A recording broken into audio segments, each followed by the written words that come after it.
आज मंडे सोमवारची सुरुवात मार्केटमध्ये बरोबर नाही आहे. कारण की मार्केट बघा गॅपअप झालेलं आहे.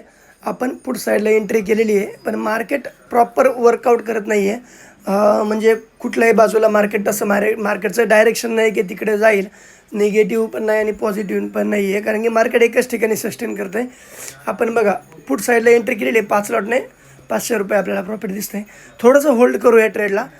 बघू डाऊन साईडला जर आलंच तर आपल्याला एक चांगल्या प्रकारे प्रॉफिट बघायला भेटेल. ही लेवल जर ब्रेक केली तर एक 145च्या आसपास ट्रेड जाऊ शकतो. आणि जर नाही ब्रेक केली तर मग आपण हे छोटंसं प्रॉफिट बुकिंग करून मार्केटमधून निघून जाऊ. कारण की मार्केट आहे, काही होतं आहे, कुठेही रिव्हर्स होतं आहे आणि कुठल्याही बाजूला ब्रेक करत आहे. त्याच्यामुळे थोडंसं निगेटिव्हिटी असू शकते. त्याच्यामुळे आपण थोडंसं थांबून ट्रेड करू. बघू हा ट्रेड काय होतं, या ट्रेडमध्ये कसं होतं आहे. थोडंसं होल्ड केलेलं आहे आपण ट्रेडला, पण कुठल्याही बाजूचं डायरेक्शन दाखवत नाही आहे मार्केट.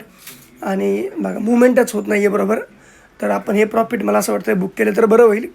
आणि बघा हे कॉईन 50 ह्याच्यामध्ये आपल्याला ऑप्शनला 10x लिव्हरेज भेटतं. जर कुणाला लिंक पाहिजे असेल तर मला मेसेज करू शकता. आणि बघा मार्केट कुठल्याच बाजूला मुवमेंट करत नाही, त्याच्यामुळे आपण हा ट्रेड बुक करू आणि नेक्स्ट ट्रेडसाठी